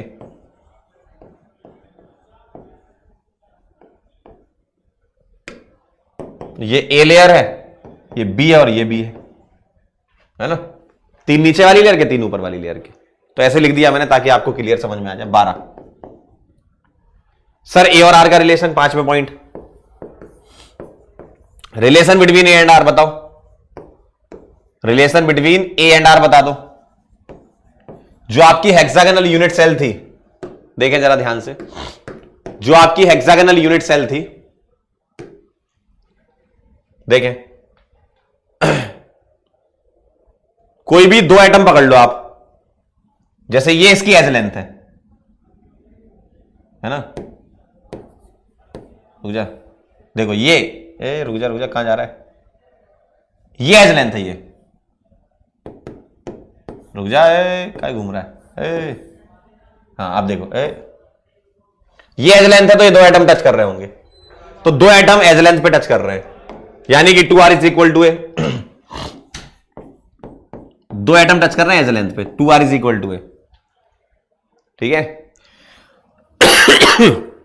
दो एटम टच कर रहे हैं एज लेंथ पे, कोई भी दो एटम देख लो आप, कॉर्नर वाले पकड़ लो क्योंकि एज तो वही होगी ना। अब बीच वाला मत पकड़ लेना उसको। एज कौन बोलते हो, एज किसे बोलते हो? कॉर्नर से कॉर्नर जो टच करता है। ठीक है, चलो फटाफट से इसको लिख लो, फिर मैं इसका पैकिंग फ्रैक्शन आपको बताता हूं और वॉइड बताता हूं।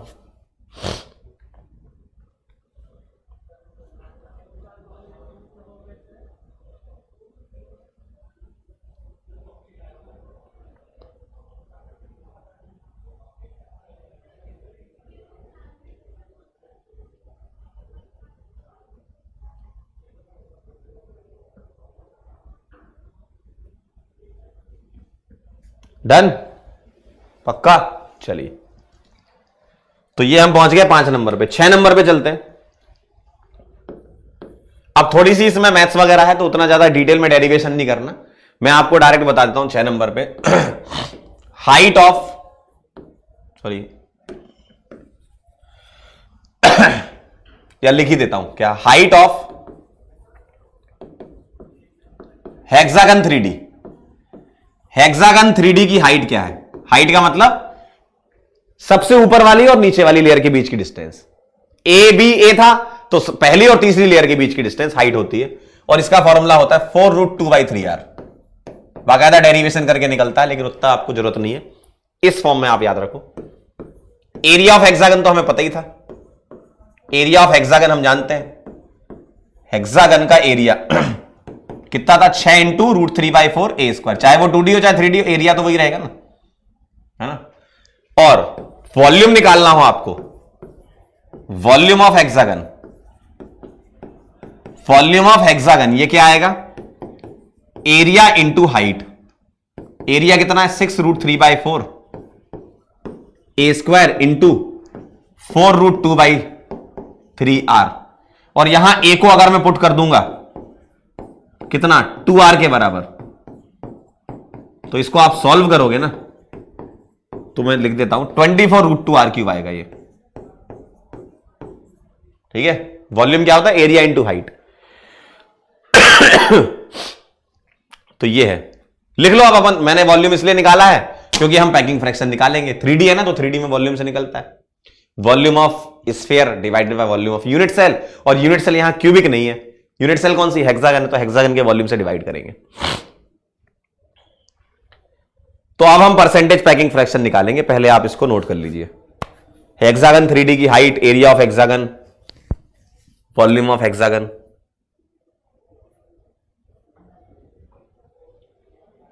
बड़ी तेज नहीं लिख रहे हो आज, हैं? पक्का? वाह यार। पैकिंग फ्रैक्शन लिख लेते हैं 9 नंबर पे। परसेंटेज पैकिंग फ्रैक्शन क्या आएगा? Z effective into volume of atom divided by volume of unit cell. और यूनिट सेल कौन सी है आपकी? 3D है, और कौन सी? हेक्सागन है। Z इफेक्टिव कितना आया था अपना? 3 बीच वाले, कॉर्नर वाले 6 आया था। 4/3πr³। और यूनिट सेल का वॉल्यूम कितना था? 24√2r³ into 100। सॉल्व कर लो इसको थोड़ा सा, और सॉल्व करोगे तो चमत्कार हो जाएगा। देखो ये कट गया, 6 से कट गया ये 4 बार, 4 से ये कट गया, ये आ गया π/3√2। और गौर से देखो π/3√2 किसका आया था? याद करो, एफसीसी का भी यही आया था। यानी कि सर ये तो चमत्कार हो गया। जी हां, कितना अच्छा हो गया ना। एफसीसी का जो पैकिंग फ्रैक्शन होता है वही HCP3D का होता है। परसेंटेज वॉइड बता दो। परसेंटेज वॉइड 26% आ जाएगा। वाह क्या बात है, कैलकुलेशन से आ रहा तो आने दो। तो HCP3D का यानी कि AB 3D का जो पैकिंग होता है और ABC 3D का जो पैकिंग होता है उसका पैकिंग फ्रैक्शन सेम आ गया।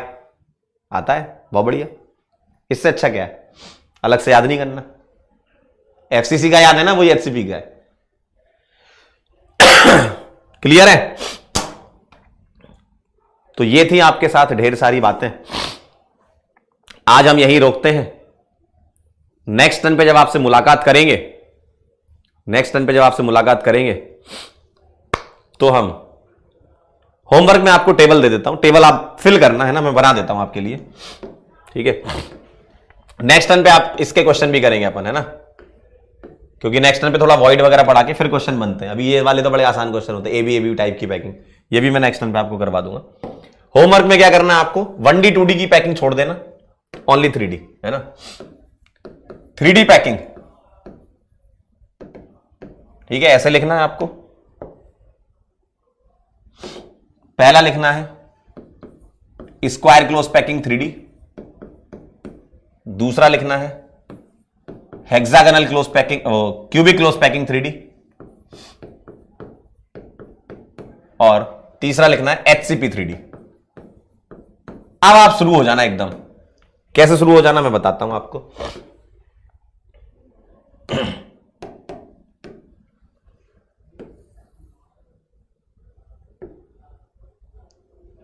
अब यहां पर आप ऐसे शुरू हो जाना कि अरेंजमेंट क्या होता है। अरेंजमेंट मतलब पैटर्न ऐसा, ठीक है, इस तरीके से आप लिख लेना, A type, ABC type, AB type, ठीक है। सेकंड, यूनिट सेल कौन सी होती है, ठीक, फिर सारी चीजें वही, Z effective, coordination number, A and R relation, ठीक, percentage packing fraction, percentage void, भर लेना इसको। यूनिट सेल कौन सी होती है, जेड इफेक्टिव कितना होता है, बस खत्म हो जाएगा, इतना ही है।